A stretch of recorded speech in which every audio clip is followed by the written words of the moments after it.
మిత్రులారా, నమస్తే. సోంపాకం మ్యూజిక్స్ సమర్పించు సాహితీ సంపెంగలకు స్వాగతం. ఇందులో భాగంగా మీరు రోజు వింటున్నటువంటి నవలా సంపంగి 'ముద్ర'. రచయిత డాక్టర్ విఆర్ రాసాని గారు.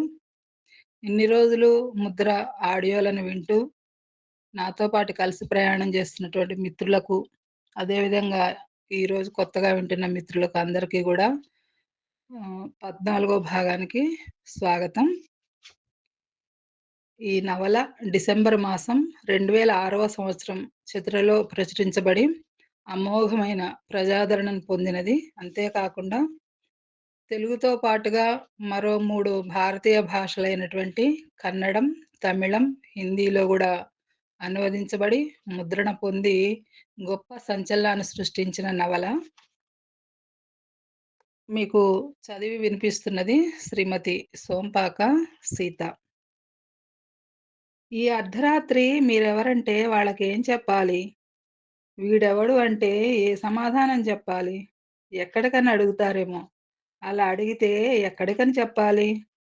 ఆలోచిస్తూ తాను మనసులోనే వేసుకున్న ప్రశ్నలకు జవాబులు తానే వెదుక్కోసాగింది కోటమ్మ. అనుమానం ముందు పుట్టి పోలీసులు తర్వాత పుడతారేమో! అందులో ఒకతనికి అనుమానం రానే వచ్చింది. అతను లాఠీని ఊపుతూ వాళ్ళనే తీక్షణంగా చూడసాగాడు. మరో అతను అదేదీ పట్టనట్లుగా సిగరెట్ తాగుతూ కూర్చున్నాడు. లాఠీ అతను పైకి లేచాడు. వాళ్ళ గుండె జారిపోయింది. ఈ నా కొడుకు చేతిలో తగులుకుంటిమే అనుకున్నాడు మణి. లాఠీని ఊపుకుంటూ బూటుకాళ్లతో శబ్దం చేస్తూ దగ్గరకొచ్చాడు. తోడేలు కళ్ళలా అతని కళ్ళు ఎర్రగా భయంకరంగా ఉన్నాయి. ఈ ముండా కొడుకు ఏమంటాడో గదా! అనుకుంది కోటమ్మ. అతను ఇద్దర్నీ యగాదిగా చూశాడు.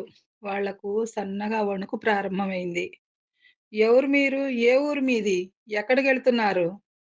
ప్రశ్న మీద ప్రశ్న గద్దించడిగాడు. అయిపాయె మన పని అనుకుంటూ మాది అంటూ నీళ్లు నమిలాడు. భయంతో అతనికి మాట పెగలలేదు. కోటమ్మకు అంతా అయోమయంగా తోచింది. గరండాల మీదున్న సిగరెట్ అతను పొగను పీల్చి పీల్చి వదులుతూనే ఉన్నాడు. లాఠీ అతను అతన్ని తీక్షణంగా చూస్తూనే ఉన్నాడు. కోటమ్మ పరిస్థితిని అర్థం చేసుకుంది. అయ్యా! మాది పులిచెర్ల. ఆయన మా ఆయన. పండక్కి మా పుట్టింటికి పోయి వస్తా ఉండాము అని ఎంతో వినయంగా చెప్పి, ఏమయ్యా! నోరు పోయిందా? ఎందుకు భయపడతావు? వాళ్ళు మనుషులే చెప్పు. మొగుణ్ణి గదమాయించినట్లు గదమాయించి మరీ అంది కోటమ్మ. ఆమె ఇప్పుడు మా ఊరికిదా పోతా ఉండాము అన్నాడు కాస్త ధైర్యం తెచ్చుకుంటూ. కోటమ్మిచ్చిన ధైర్యంతో మణి వెంటనే తేరుకున్నాడు. ఇంతలో ఒక కారు ముఖమంతా లైట్లు వేసుకుని వాళ్ళ పక్కింటి దూసుకుపోయింది. ఆ వెలుతురులో యమదూతల్లా కనిపించారు ఆ పోలీసులు. సరే, ఇంత రేత్రిపూట ఎక్కడికి పోతా ఉండారు? మళ్ళీ ప్రశ్నించాడు లాఠీ. మూతికి నిప్పుని వెలిగించుకుంటూనే ఉన్నాడు సిగరెట్టు. ఇప్పుడు ట్రైన్ దిగితిమి. బస్టాండుకుదా పోతా ఉండాము అన్నాడు మణి. అతన్ని ఆపాదమస్తకం మరోసారి పరిశీలనగా చూశాడు లాఠీ. మణి వెన్నులో చలి పుట్టింది. బిత్తర చూపులు చూడసాగాడు. మరైతే ఎందుకట్లా బెదురు చూపులు చూస్తున్నావు? నిజం చెప్పు. ఏ ఊరు మీది? రెండోసారి గట్టిగా అడిగాడు లాఠీ. మాది వేలూరు కవతల పల్లె సామె. మా ఊరికిదా పోతుండాము. తనకు తాను సంభాళించుకుంటూ సమాధానం చెప్పాడు మణి. ఆ లాఠీ రెండడుగులు ముందుకేసి ఆమె వైపు చూశాడు. ఆమె తన చేతి సంచిని 2 చేతులతో అబ్బిలించి పట్టుకుని ఉంది. తల వంచుకుని నేల చూపులు చూడసాగింది. ఆమె జీవితంలో పోలీసును అంత దగ్గరగా చూడటం అదే మొదటిసారి. అందుకే ఆమె గుండెలో దడ ప్రారంభమైంది. తను చిన్నప్పుడు పోలీసుల గురించి విన్న అంశాలు కథలు కథలుగా గుర్తుకు రాసాగాయి. తను పుట్టకముందెప్పుడో బానతోళ్ల బాలయ్యను దొంగసారా కాస్తున్నాడన్న అనుమానంతో పట్టుకెళ్ళి నెల రోజుల పాటు జైల్లో ఉంచి కుళ్ళబొడిచి వదిలిపెట్టారన్న తల్లి చెప్పిన విషయం ఆమె మనసులో మెదలసాగింది. మరోసారి గంజాయంటే కూడా తెలియని గురవయ్యను బంగాకు అమ్ముతున్నావంటూ పోలీసులు పట్టుకెళ్ళి 10 రోజుల పాటు జైల్లో ఉంచి వదిలారు. మరోసారి అప్పటికి తను చాలా చిన్న వయసులో ఉంది. ముసలయ్యకు అప్పు కట్టలేదని కేసు పెడితే ఎర్రన్నను కల్లూరు పోలీస్ స్టేషన్‌లో ఉంచి కాళ్ళు, చేతులు వాయగొట్టి పంపించారు. అవన్నీ ఒక్కసారిగా గుర్తుకు రాసాగాయి కోటమ్మకు. ఇప్పుడు నిజం తెలుసుకుంటే జైలుకేస్తారేమో! అట్లా ఏస్తే మా ఊరికి ఎట్లదా పోదును? మా వోళ్ళను ఎట్లదా సూస్తును? ఈ ముంజని తీసుకొచ్చి వీళ్ళ దగ్గరదా చిక్కలేకపోతినే. ఇప్పుడెట్లదా తప్పించుకోవాలా? ఏమిదా సెయ్యాలా? నాకు దానికి ఏమీ సంబంధం లేదని, అది ఎవరో నాకు తెలీదని చెప్పి తప్పించుకుంటే బాగుండును. అయినా వాండుదా పోలీసు వాడు వదులుతడా ఏమి? తీవ్రంగా ఆలోచించసాగాడు మణి. ఇంతలో లోడు మీదున్న ఓ లారీ దడదడ శబ్దం చేస్తూ అతని ఆలోచనలకు అంతరాయం కలిగించింది. ఆ లాఠీ రెండడుగులు వెనక్కి వచ్చి, "ఆమె పేరేంటి?" అంటూ మణిని గట్టిగా అడిగాడు. అతనడిగిన తీరుకు క్షణంసేపు హడలిపోయి టక్కున కోటమ్మకు బదులుగా "కన్నమ్మ" అనేశాడు. "కన్నమ్మ" అంటూ గొణుక్కుంటూ ఇద్దరిని మార్చి మార్చి చూశాడు లాఠీ. "ఆలు మొగుడుగా ఉన్నట్టుండారు గాని వదిలేయరా ఎంగడసామి" అన్నాడు చివరి దమ్ము లాగుతున్న సిగరెట్టు. "సరిదా రేతిరిలో టౌన్‌లో ఏడా తిరగబాకండి. మా ఇన్స్‌పెక్టర్ రౌండ్స్‌కొచ్చే టైమయింది. ఎళ్ళండెళ్ళండి. ఆయన గనక చూసినాడా తెల్లారేంత వరకు మీకు పోలీస్ స్టేషనే గతి. పోండి. పొండి పొండి" అన్నాడు లాఠీ. "రావయ్యా కట్టమంచిగల్లా పోదాము" తాగేసిన ముక్కను విసిరి పారేస్తూ అన్నాడు సిగరెట్టు. లాఠీ వాళ్ళని వదిలేసి కట్టమంచె వైపు నడిచాడు. సిగరెట్టు గూడా లేచి అతన్ని అనుసరించాడు. లాఠీ, సిగరెట్టు మాట్లాడుకుంటూ వెళుతుంటే బతుకు జీవుడా అనుకుంటూ కోటమ్మ, మణి బస్టాండ్ వైపుకు దారి తీశారు. ఆ రోజు తెల్లవారే చిత్తూరులో బండి దిగి బస్టాండుకొచ్చి అక్కడే వేలూరు బస్ ఎక్కి ఒంటిమాన దగ్గర దిగారు కోటమ్మ, మణి. అప్పటికే బాగా తెల్లారిపోయింది. అప్పుడే ఎర్రటి అగ్నిగోళంలా తూర్పు కొండల గర్భాన్ని చీల్చుకుని వస్తున్న నెత్తురుగడ్డలా ఆకాశంలోకి దూసుకు వస్తున్నాడు సూర్యుడు. మణి సంచి చేతబట్టుకుని కబుర్లు చెప్తూ ముందు నడుస్తున్నాడు. కోటమ్మ ఆ పరిసరాలను చూస్తూ అతని వెంట నడుస్తోంది. ఎంత దూరం చూసినా బీళ్ళు. అక్కడక్కడ ఏవో తుప్ప చెట్లు, రాళ్ళు, రప్పలు, చిన్న చిన్న గుట్టలు. అవి తప్ప ఏమీ కనిపించడం లేదు. దారి పక్కన తొండాకులు, తుప్ప చెట్లలో బాగా బలిసిన బల్లులు కనిపిస్తున్నాయి. వాటన్నిటిని చూస్తుంటే కోటమ్మకు విచిత్రంగా అనిపించసాగింది. తానొక కొత్త లోకంలోకి ప్రవేశించినట్లుగా భావించుకోసాగింది తనకు తానే. తాము బస్సు దిగిన చోట ఓ పెద్ద మర్రిమాను. దాని కింద కూర్చోవడానికి తిన్నెలా పేర్చిన రాళ్ళు. దాన్ని చూపిస్తూ మణి ఏదో చెప్తున్నాడు. "ఇదిదా ఒంటిమాను. ఈ రోడ్డు ఇట్టే అరక్కోణందా పోవును. దాని దగ్గరే తిరుత్తణి. ఆ పైన గుడియాతం. ఇక్కడ్నించి 3 మైళ్ళు నడిచిదా పోతే మా ఊరు సేరుకుంటుము." అతని మాటలేవి కోటమ్మకు వినపడటం లేదు. అక్కడ నుంచి పడమటిగా ఒక కాలిబాట పోతోంది. ఆ బాట వెంట పోసాగారు ఇద్దరు. అతను ముందు, ఆమె వెనక. ఊరొదిలేసిన తర్వాత తనేమిటో, తన పరిస్థితి ఏమిటో, తన ప్రయాణం ఏంటో ఆమెకే ఏమీ అర్థం గావటం లేదు. యాంత్రికంగా అతని వెంట నడుస్తూనే ఉంది. "ఇక్కడదా సూస్తివా? ఎప్పు కరువుదా? కూలి నాలి సేస్తేనే జనాలకు ఒరుంబడి వచ్చును. కూలి చేసేదానికి మాత్రం పనులేముంటాయి?" అంతవరకు మౌనంగా నడుస్తున్న కోటమ్మ కాస్త ఆసక్తిగానే అడిగింది. "మరీ ఇక్కడ భూమిదా రొంబ మోసందా అనుకుంటివా ఏమి? ఇది పూరా ఎడారి ఏమీ కాదు. ఇక్కడ మంచి భూమిదా ఉంది. భూస్వాములు గూడా ఉండారు. వాళ్లకు కూలికి శానా మందే పోదురు." ఇలా మాట్లాడుకుంటూ ఊరు చేరేసరికి ఉదయం 7 గంటలు దాటింది. అదొక చిన్న పల్లె.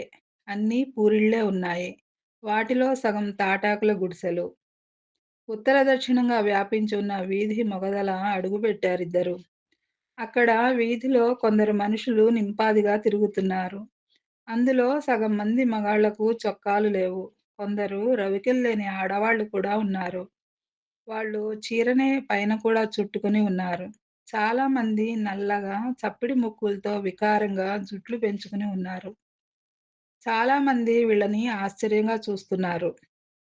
2 గుడిసెలను దాటుకుని వెళ్ళిన తర్వాత ఓ గుడిసెను చూపించి, "ఇదే మన వీడు" అన్నాడు మణి. అది బీగం వేయబడి ఉంది. బ్యాగు దించి నేలపైన పెట్టి మొలతాడు కట్టుకుని ఉన్న తాళం చెవి విప్పుకొని బీగం తీసి లోపలికి అడుగుపెట్టాడు మణి. లోపలికి "వా" అంటూ ప్రేమగా పిలిచాడు. కోటమ్మ ఇంట్లోకి అడుగుబెట్టింది. పరిశీలనగా ఒక్కసారి ఇల్లంతా చూసింది. బాగా పాతబడిపోయి ఉన్న కప్పు. అందులోనే ఒకవైపుకు చిన్న అటక. దానిపైన ఏవేవో కొన్ని వస్తువులు. ఆగ్నేయం మూలగా 2 పొయ్యిలు. మరో పక్కన ఒక దండెం. దానిపైన ఏవో కొన్ని బట్టలు. తమ స్థితి లాంటిదే. మెరుగైంది ఏమీ కాదు అని మనసులోనే అనుకుంది కోటమ్మ. "నువ్వు ఈడదానే ఉండు. నేనుదా అంగిటికి పొయ్యి కూర సెలవ తెస్తును" అని బ్యాగు లోపల బెట్టి గబగబా బయటికి వెళ్ళి మరికొద్ది సేపటికి కొన్ని పొట్లాలు చేతబట్టుకుని వచ్చాడు మణి. ఆ తర్వాత కోటమ్మను పెరట్లోకి తీసుకుపోయాడు.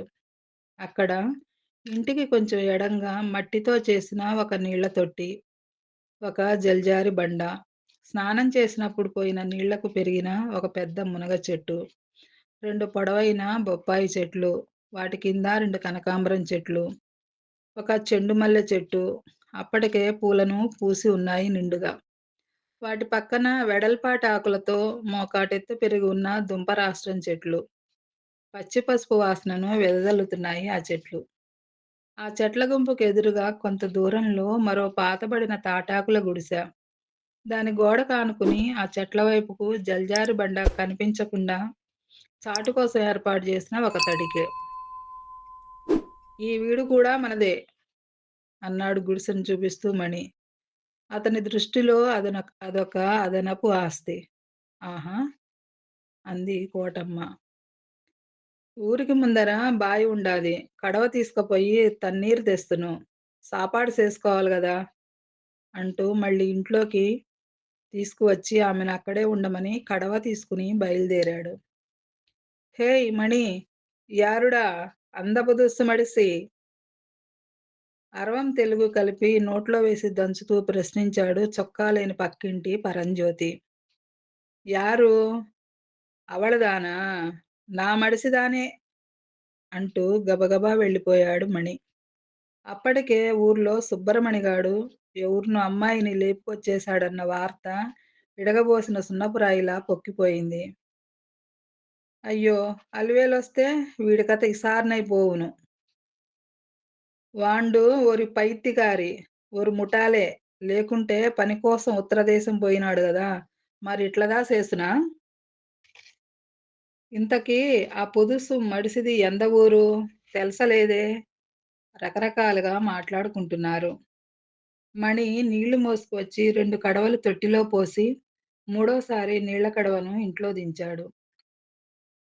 ఇంట్లో ఒక వైపున చిన్న వాడలాటి ఆకారంలో నుంచి కొంచెం బియ్యం తీసి, తనే వంట చేశాడు. అంతలోపల మణి సూచన మేరకు కోటమ్మ పెరట్లోకి వెళ్ళి, తడిక చాటు చేసుకుని స్నానం చేసి వచ్చింది.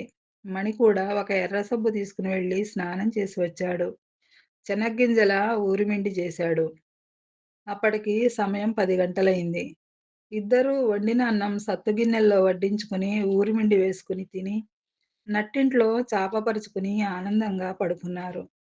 గోడకు అతికించి ఉన్న యేసుక్రీస్తు బొమ్మ చిలక ముక్కులా పెట్టిన వ్రేళ్లతో చల్లగా చూస్తూ కనిపిస్తోంది. కోటమ్మ తొలిసారిగా మరో మగాడి చేతిలో పువ్వులా నలిగిపోయింది. కన్నమ్మగా మారిన కోటమ్మ ఆ ఊర్లో కన్నమ్మగానే చెలామణీ అయింది. ఆమెకు ఆ ఊర్లో వారం రోజులు ఆనందంగా గడిచిపోయింది. బస్విని అన్న ముద్ర నుంచి సంసారిక స్థాయికి చేరుకున్నందుకు సంతోషపడింది. తనను ఊరుమ్మడి అవస్థ నుంచి ఇలా కాపాడినందుకు మణికి మనసులోనే కృతజ్ఞతలు కూడా తెలుపుకుంది. అయినా ఆమె మనసులో బిడ్డని గురించిన బాధ ముల్లులా గుచ్చుకుంటూనే ఉంది. అక్కడ అందరూ వదిలేసిన అనాథలా ఉన్న ఆ ఇంటిని, పరిసరాలను ఊడ్చి శుభ్రం చేసింది. పెరట్లో ఉన్న మరో ఇంటిని కూడా దుమ్ము దులిపి, ఊడ్చి, నీళ్లు చల్లి శుభ్రంగా పెట్టింది. ఏం చేసినా, ఎంత చేసినా కూతురు అరుణ రోజు గుర్తుకొస్తూనే ఉంది. తన వాళ్ళు గుర్తొస్తూనే ఉన్నారు. ఎలా ఉన్నారో నేనొచ్చేసిన తర్వాత. మా వోళ్ళనేమన్నా ఉడకాడిపిస్తా ఉండారో ఏమో! ఆ బోడిగుండు బొర్రమూసాల ముండా కొడుకు ఇన్ని దినాలు నా సర్వస్వం కొల్లగొట్టి, కడాకు నన్నే సంపేదానికి మళ్లుకున్నాడు. అట్లాంటోడు మా నాయనకేమన్నా ఆపితి కలిగించినాడో ఏమో! ఆయప్పగా ఎర్రిబాగులోడు, మా సినపాప ఎట్టుండాడో! మా సుబ్బయ్య సిన్న పిల్లోడు వాడెట్లుండాడో! నా బిడ్డే కసిగందు. పసిగుడ్డుని వదిలేసొస్తినే. గుడిసెలో కూర్చుని తీవ్రంగా ఆలోచిస్తోంది కోటమ్మ. పొయ్యి మీద చట్టిలో చిన్న సంబావు బియ్యం కుతకుతా ఉడుకుతున్నాయి. దగాపడ్డ దరిద్రుడి గుండెలాగా పొయ్యి సన్నగా మండుతోంది. మణి ఏదో పని మీద పక్కూరికి వెళ్ళాడు. ఇంకా రాలేదు. యారు నా సౌతి? నన్నుదా మోసం చేయని వచ్చిండేది యారు? నా బతుకుదా బండలు సేసేదానికొచ్చినా ఏమి? అయ్యో కణా, సెల్వా, అమ్మణ్ణి, పాంజాలి ఇంక మనకుదా దిక్కెవరు? అంటూ రాగాలు తీస్తూ, రంపు చేస్తూ ఇంటి ముందరికి తల విరబోసుకుని వచ్చిందొక స్త్రీ. ఆ మాటలతో ఇహలోకంలోకొచ్చిన కోటమ్మ ఏమిటో అనుకుని ఆశ్చర్యంగా గుమ్మం వైపే చూస్తుంది. "యారు ఉళ్ళే? ఇంగేవా?" అరుస్తోంది. ఆమ ఇక్కడ ఎందరుస్తోందో, ఏ కారణమో తెలవక ఎవరిని పిలుస్తోందో అర్థం గాక కోటమ్మ నివ్వెరబోయింది. "అది యన్నా పేరు? ఆ! కన్నమ్మంట కన్నమ్మ" అంటూ తనకు తానే మాట్లాడుకుంటోంది వచ్చిన స్త్రీ. తోడేలుని చూసి బెదిరిన గొడ్డులాగా భయం భయంగా చూస్తోంది కోటమ్మ. "ఏయ్ కన్నమ్మ! ఏయ్ ఇంగెవా రాయే నా సౌతి" రెట్టింపు ఆవేశంతో కేక వేసింది ఆ వచ్చిన స్త్రీ. ఆమె చూస్తుండగానే సంకన 6 నెలల బిడ్డతోనూ, మరో చేత నడిపించుకుంటూ 3 ఏళ్ల పాపతోనూ సుడిగాలిలాగా ఇంట్లోకి దూసుకు వచ్చింది ఆ స్త్రీమూర్తి. ఆ ఊపుకి, హోరుగాలికి అల్లల్లాడే చిగురుటాకులా వణికిపోయింది కోటమ్మ. ఇదేదో ప్రమాదం ముంచుకొచ్చేసినట్టుందే!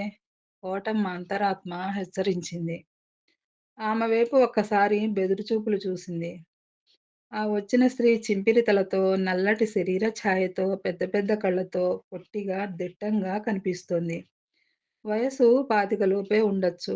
పచ్చటి రవిక, అదే రంగు ముతక చీర, చేతికి ఎర్రటి మట్టి గాజులు, కాళ్ళకు తెల్లటి వెండి కడియాలతో, వెనక జారిపోతున్న రింగు రింగుల జుట్టుకు ఎర్రటి రిబ్బన్ వేసి అపరకాళిలా కనిపిస్తోంది. ఆహా! నువ్వుదానే కన్నమ్మా నా సౌతి. ఏం మర్లు మందుగా పెడితివే నా మొగుండికి? నువ్వు ఎంద ఊరు ఆండదానివే పేండ మొగందాన. వాండికైనా బుద్ధి లేకపోతే నీకేమైందే? చూసి చూడగానే తిట్టటం ప్రారంభించింది. అప్పటికే ఆడవాళ్ళు, పిల్లలు ఇంటి ముందర చేరిపోయి ఉన్నారు. ఈ హఠాత్ సంఘటనకు ఆశ్చర్యపోతూ పైకి లేచి నిలబడింది కోటమ్మ. నా మొగుండు వాడే దొరికినాడా నీకు? ఎంద ఊరు నుంచి వస్తివే నీవు? వాండుదా సిగ్గు శరము లేని వాండు. ఆండదాన్ని చూస్తే సాలు జల్లుదా కారుసుకుంటాడు. ఉత్తర దేశం పోయి కూలి చేసి దుడ్డుదా దండిగా సంపాదించి తెస్తును అని నన్ను పుట్టింటికి పంపి ఇట్టదా చేసినాడు. ఊర్లో వాళ్ళుదా చెప్పిరి నీ మొగుండు కన్నమ్మనే ఇంకో ఆండదాన్ని సవితిగా తెచ్చినాండు అని. ఏడుస్తూ ముందుకు వచ్చింది. కోటమ్మకు విషయం మెల్లగా అర్థం కాసాగింది. ఒసే కన్నమ్మ చెప్పమ్మి. నన్ను ఈ పిలగోళ్ళని ఏం చేస్తువు? ఏడ దోస్తువు? నేను ఏడదా పోదును. వీళ్ళ గొంతు కరకరా కోస్తివే ఎబిసారి. పో! ముందు నా ఇంటి నుంచి దా పో! ఇది నన్న వీడుదా. చిన్న బిడ్డను నేల మీదకు దించి మీది మీదకి వచ్చింది. అయ్యో! నేనేమి చేసేది అయ్యయ్యో! అంటూ మాటి మాటికి రొమ్ములు బాదుకుంటోంది. తనకు తానే జుట్టు పీక్కుంటోంది. పిచ్చిదానిలాగా అరుస్తోంది. ఏడుస్తోంది. ఏడుస్తూ అరుస్తోంది. అరుస్తూ ఏడుస్తోంది. ఆమెను ఆ స్థితిలో చూసిన కోటమ్మకు అయ్యో అనిపించింది. సత్త పెమాడకంగా ఆయనకు పెళ్ళయిందని నాకు తెలవదు. నన్ను నమ్ము. అలా తెలుసుంటే నేను రాకనే పోదును. నన్ను నమ్ము. సర్ది చెప్పడానికి ప్రయత్నించింది కోటమ్మ ఉరఫ్ కన్నమ్మ. ఆహా! చేసింది సాలక ఇంక నీతులు దాసెత్తువు. రాయే లమ్మిడి ఇది నా వీటు. ఎలబారమ్మి ముందు భుజం పట్టి తోసింది. కోటమ్మకు ఏం చేయాలో అర్థం గాలేదు. పాప భయం భయంగా చూస్తోంది. అది తల్లి నోట్లో నుంచి ఊడిపడినట్లు ఇంతింత గుడ్లేసుకుని నల్లంగా చూసి చూసి ఏడుస్తోంది. తోసినా ఇంట్లోనే ఉంటావేమి? ఈనమ్మ ఆనందా లేదా నీకు? ఎలబారేమి? రెచ్చిపోయి మాట్లాడుతూ తాటకిలా ఎగిరిపడింది. శూర్పణఖలా ఉరిమురిమి చూసింది. కోటమ్మ నిరామయంగా నిలబడిపోయింది. ఏందమ్మీ అలిమేలు ఇంకా ముంజికి మర్యాదిస్తుండావు? ఈడ్చిదా బయటెయ్యి. బయట నుంచి ఎవరో అన్నారు. దాంతో ఇంకా రెచ్చిపోయింది అలివేలు. ఏమే ముంజా? అంటూ ఒక గెంతు గెంతి ఆమె జడను పట్టి ఏడవటం మొదలుపెట్టింది. కోటమ్మకు ఏడుపు ముంచుకొచ్చింది. మణి అయినా వచ్చి అడ్డుకుంటాడననుకుంటే సమయానికి అతను కూడా ఆ దరిదాపుల్లో లేడు. ఆ ఊర్లో తను ఒంటరి. తెలిసిన వాళ్ళు, అయిన వాళ్ళు లేని ఊరు. ఏమీ చేయలేక మౌనంగా భరిస్తూనే విడిపించుకోవడానికి ప్రయత్నిస్తోంది. అది ఆమెకు అనుకోని సంఘటన. కలలో కూడా ఊహించని సంఘటన. అలివేలు ఉడుంపట్టు పట్టేసింది. ఆమె అలా లాగను, ఈమె ఇలా లాగను. తల నిప్పుల గుండంలో పెట్టినట్లు మంటబెడుతోంది. అశ్లీలంగా తిడుతూ అలివేలు కోటమ్మను గుమ్మం వరకు లాక్కొచ్చింది. సరిగ్గా అప్పుడు ప్రవేశించాడు మణి. "ఏయ్ అలివేలు! ఇడిసిపెట్టమ్మీ దాన్ని లేకంటే తన్నుల్దా తింటువు" గట్టిగా అరిచినట్లుగా కేకేశాడు. జొరబడి ఆమె చేతుల్లోని జుట్టును విడిపించాడు. ఆమెది ఏమీ తప్పుదా లేదో నేను దానే ఇష్టం బడి తొడిగినదా వస్తుని. వాయి మూసుకుని పడుండు. ఆ! అన్నాడు కోపంగా. ఆ మాట విన్న అలివేలు కోటమ్మ జుట్టు వదిలేసింది. మగడు అలా అన్నందుకు ఒక్క క్షణం నివ్వెరపోయింది. ఆ తర్వాత రొమ్ములు బాదుకుంటూ, జుట్టు పీక్కుంటూ గట్టిగా రోదించసాగింది. ఇంకేమ చేస్తున్న తాయి వీండుదా నన్ను నిండా ముంచినాడు ముండమగుడు సామి. నాకింక దిక్కుదా యారుడా అప్పా! నేను ఏమి దాసేస్తును? ఏడదా పూడుస్తును? అలాగే నట్టింట్లో కూలబడి నెత్తి, నోరు కొట్టుకుంటూ ఏడవసాగింది అలివేలు. గుక్కపట్టి ఏడుస్తున్న సెల్వంను ఎత్తి సంకన బెట్టుకున్నాడతను. బిక్కుబిక్కున చూస్తున్న పాప పాంజాలిని మరో చేత్తో పట్టుకున్నాడు. ఇద్దో అలివేలు నీకుదా సెప్తుండా. ఇంకదా కన్నమ్మని ఏమన్నా అంటివంటే సూడి నిలువున నరికి పారేస్తును జాగర్త. అంటూ అలివేలు నోరు మూయించాడు. వీధిలోకొచ్చాడు. గుమికూడి ఉన్న జనాలను చూశాడు. ఏమమ్మా ఆడంగులు ఈడదా ఏమి? ఆటదా సూస్తురు. పోండి. మీకేమి వీడదా లేదా ఏమి? పోంగో! అంటూ అరిచాడు. అతని అరుపులతో మనకెందుకొచ్చిన గొడవలే సామి అనుకుంటూ అక్కడి నుంచి అందరూ వెళ్ళిపోయారు. గుడిసెలో పాపను ఒడిలో కూర్చోబెట్టుకుని రాగాలు తీస్తూ అలివేలు ఏడుస్తూనే ఉంది. మరోవైపు కన్నమ్మగా మారిన కోటమ్మ మౌనంగా రోదిస్తూ కూలబడి ఉంది. కొంతసేపు అలా ఏడ్చి ఏడ్చి అలసిపోయిన అలివేలు ఏడుపు ఆపి, ఇద్దో యన్న ఈ వీట్లో ఉంటే నానుదా ఉండాలా లేదా అదైనా ఉండాలా అంతే ఆన నాను బిడ్డల్ని తీసుకుని మా పుట్టింటికి దా పూడుస్తును అంటూ వార్నింగ్ ఇచ్చింది అలివేలు. మణికి మెదడు మొద్దుబారినట్లనిపించింది. అతనికి ఏమీ పాలుపోవటం లేదు. అలివేలు ఉండుండి రాగాలు తీస్తోంది. మరోవైపు తిడుతూనే ఉంది.